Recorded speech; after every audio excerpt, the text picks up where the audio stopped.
Washington, D.C., our nation's capital, a federal city founded and designed by Freemasons. Many people believe the symbols of this well-known yet mysterious organization are not only hidden within the street layout of Washington, D.C., but that their beliefs and influence hide within the artwork, statues, and monuments that reside within the District of Columbia. Is it true? And if so, what was the purpose? What was the meaning behind these symbols? And why were they hidden within our nation's capital?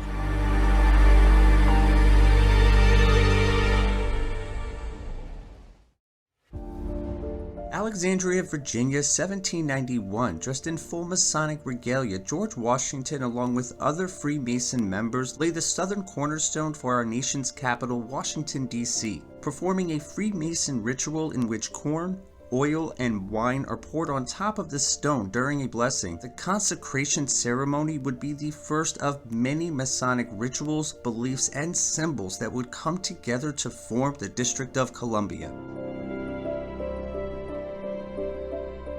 Founded, designed, and presided over by Freemasons, Washington, D.C. is littered with the symbols of this mysterious, highly secretive society, begging the question, why? Was it logic? Grandeur, a connection to an ancient knowledge or higher power, or do the symbols, design, and layout of Washington, D.C. hold a hidden message, a secret that only the truly enlightened can unlock? The idea is we need a source of light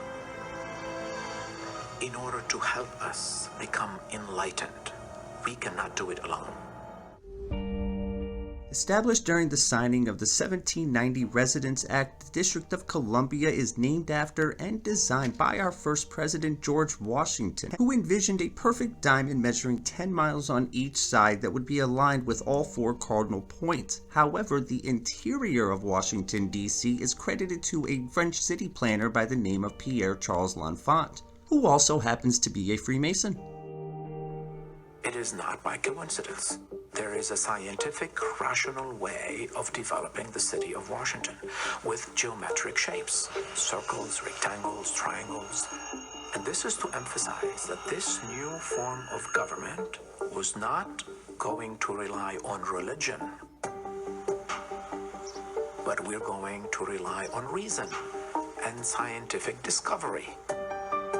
And the design of the city reflects that. And there is absolutely no other capital city in the world that would design like this. Starting with the United States Capitol, we highlight the main structures that lie within the Mall of Washington, D.C., including the White House, Washington Monument, Thomas Jefferson Memorial, and Lincoln Memorial. From there, we highlight the open space that Pierre Charles L'Enfant envisioned in his original city plan. These include two mainstays just south of the United States Capitol, the first being the Navy Yard and the other being what would eventually be called Union Station. The other part to that original plan included open space for landscaping and parks. This includes the circles DuPont, Logan, Washington, and Thomas. Also included are the squares Seward, Mount Vernon, Franklin, and Lafayette. And let's not forget those parks, Lincoln and Stanton. Looking at these highlighted locations, really, it's as simple as connecting the dots and we begin to see clearly defined Masonic symbols, including a pyramid, the square and compass, a cross, but most intriguing of all is a symbol that surrounds the Capitol building itself, an owl. This owl was actually the catalyst to me doing this video because I cannot draw to save my life, but when I follow the existing street layout and the pathways that surround the Capitol building, I can draw a perfect illustration of an owl. Why is there an owl outlined around the United States Capitol building in Washington, D.C.? And we will come back to this, but first I wanted to talk about the building itself. More specific, the painting that is suspended 180 feet above the rotunda inside the Capitol building that seems to be depicting George Washington as a god.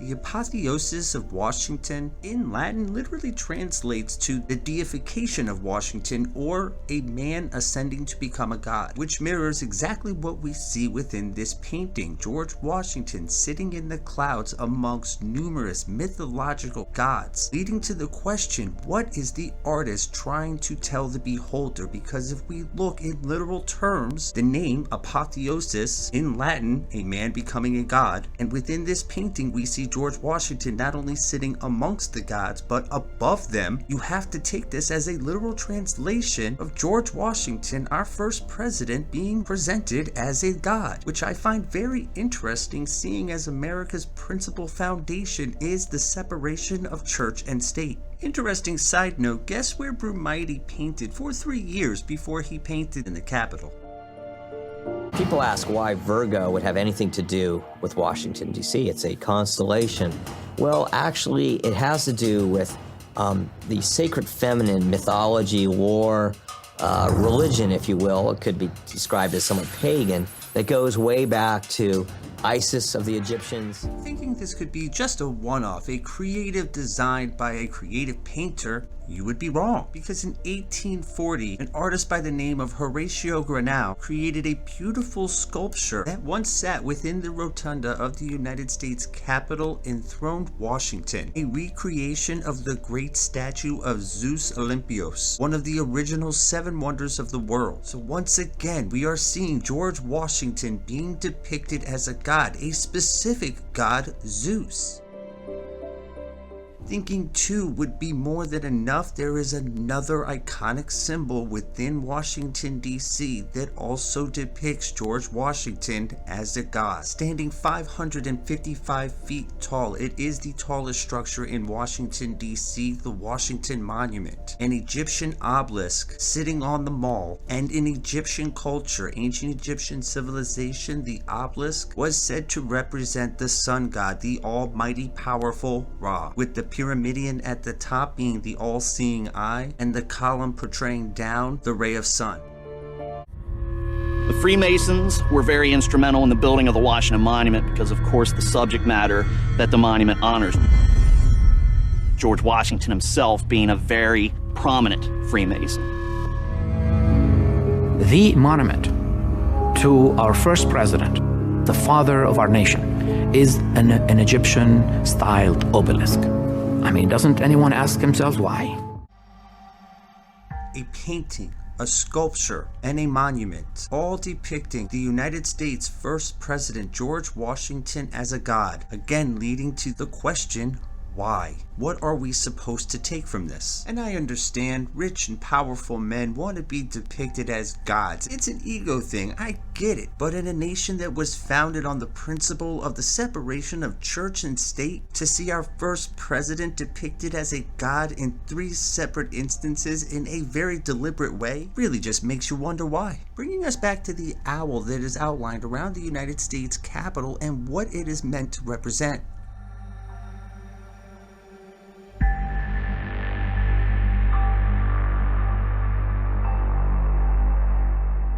We view the owl as an enlightened soul, wisdom, knowledge, a concept that comes from the ancient Greeks as they associated the owl with their goddess Athena, who was the goddess of wisdom. However, the ancient Romans, an ancient civilization that is clearly represented in Washington, D.C., they viewed the owls as an evil being, a bringer of ill will, bad omens, death, an evil spirit lurking in the darkness, a concept that is also mirrored with the ancient Egyptians, another ancient civilization that is very much represented in Washington, D.C. They viewed the owl as the guardians of the underworld, also associating them with death. Which brings me back to the question, why is a freaking owl outlined around the United States Capitol? What is it meant to represent, and why is it placed in such a significant location, in really such an obvious way? And really the only other organization that I know of that celebrates the owl, almost worships it, is the Freemasons, and another secretive, very mysterious organization, the Illuminati, which both tie in with a very secretive event that takes place at the Bohemian Grove, which is all a separate topic for a separate video that if you would like to check out, let me know, leave some comments below, and I will absolutely do that video. But it brings me back to the question, what are these symbols that are very clearly depicted within the layout, the paintings, the monuments, the statues within Washington, D.C. meant to represent? What is the beholder supposed to think when they see them?